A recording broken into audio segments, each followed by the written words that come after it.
Welcome to Sleep Story of Legends, the YouTube channel where stories of legendary adventures soothe you into a peaceful sleep. Don't forget to like, subscribe, and leave a comment about what stories you'd like to hear next. The fire crackled softly in the stillness of the night. The stars scattered across the sky like tiny gemstones, and a gentle breeze whispered through the trees of an unnamed forest. Ash, now 50 years old, lay on his sleeping bag with a pensive expression, his hands folded behind his head. His once vibrant eyes, filled with boundless enthusiasm and dreams, now carried the weight of decades of adventures, friendships, and loss. He gazed up at the night sky, his thoughts swirling like leaves caught in the wind. "Catch them all?" he muttered softly. Is that even possible anymore? The dream that had driven him for so many years now felt distant and elusive. The world of Pokémon had grown vast beyond his wildest imagination.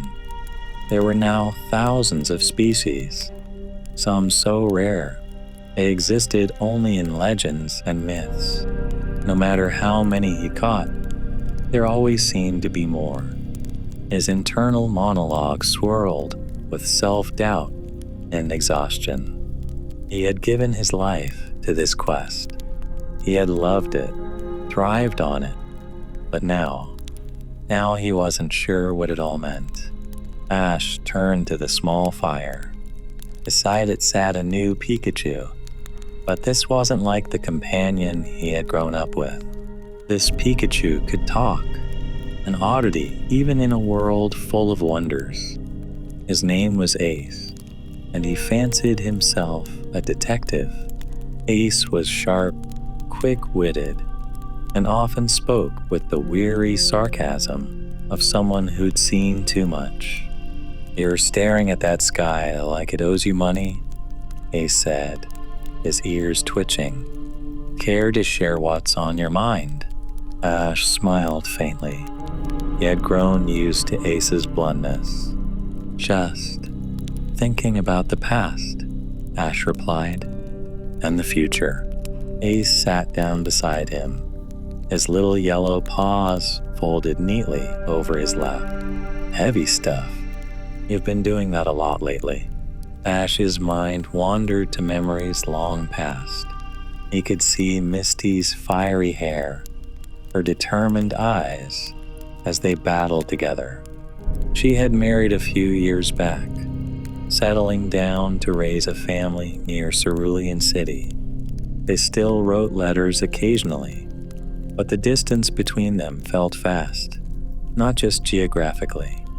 Brock, his oldest friend, the rock-solid companion who had been there through so many adventures.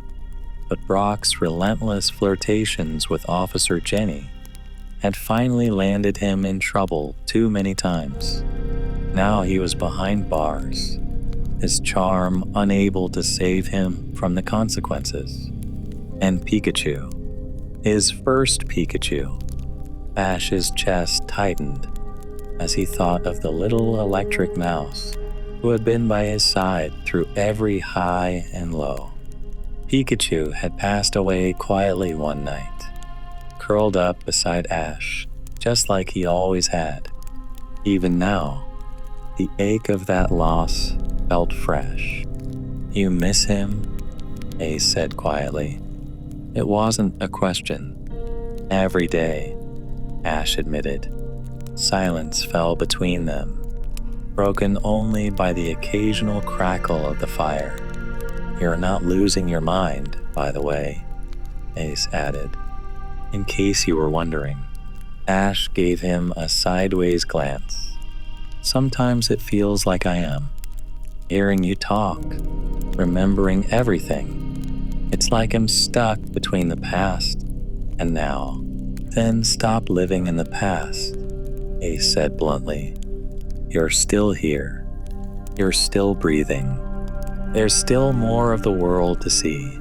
Ash closed his eyes and allowed his mind to drift further back to when his journey began.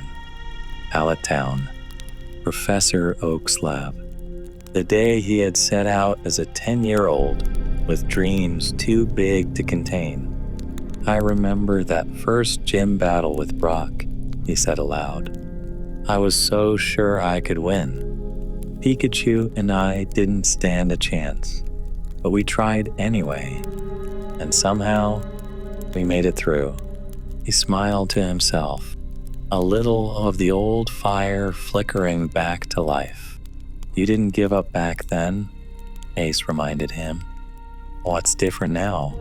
Ash thought about it for a long time. The weight of expectations, the losses, the loneliness, it all piled up. But maybe it was more than that. I think I forgot why I was doing it, he said finally. It became about the numbers, about how many Pokémon I could catch. I lost sight of the adventure. Ace nodded. That happens. But you're not the kind of guy who stays down for long. Ash stared into the flames. The flickering light reflected in his eyes. Maybe it wasn't too late. Maybe there was still something out there waiting for him. A new purpose, a new dream. I wonder what Gary's doing now, Ash said, his thoughts shifting to his oldest rival.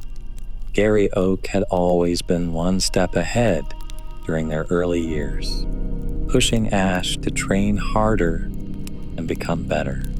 The rivalry had softened over time, transforming into mutual respect.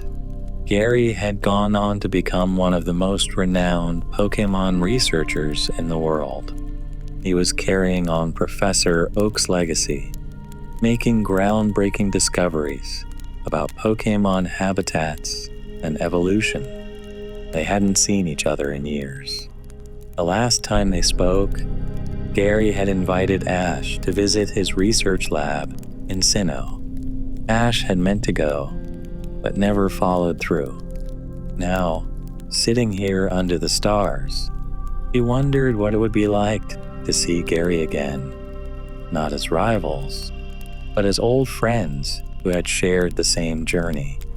Maybe I should pay him a visit, Ash said aloud. About time you thought of that, Ace quipped. Might do you some good.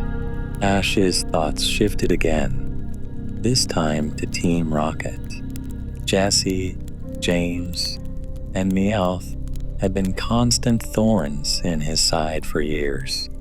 Despite their bumbling ways and endless schemes, there had been a strange familiarity in their antics. But Team Rocket's story had come to a tragic end. They had been chasing a rare Pokémon in a hot air balloon, one of their signature methods of pursuit. A sudden storm had blown in, and they lost control. The balloon had crashed into the mountains, and despite the best efforts of rescuers, none of them had survived. Ash had been stunned when he heard the news. He had never truly hated them. They were more like rivals in their own chaotic way, and their absence left a strange emptiness in the world. Even now, he could hear Meow's nasal voice and Jesse and James' dramatic proclamations echoing in his memory. They never did get that Pikachu, Ash said softly, a bittersweet smile tugging at the corners of his lips. Nope, Ace replied. And you wouldn't have made it easy for them if they tried. Ash lay back down, feeling lighter than he had in a long time. The fire burned low. The night grew quieter, and Ash Ketchum let his eyes drift closed. Tomorrow would be a new day, and for the first time in a long while, he was ready to face it.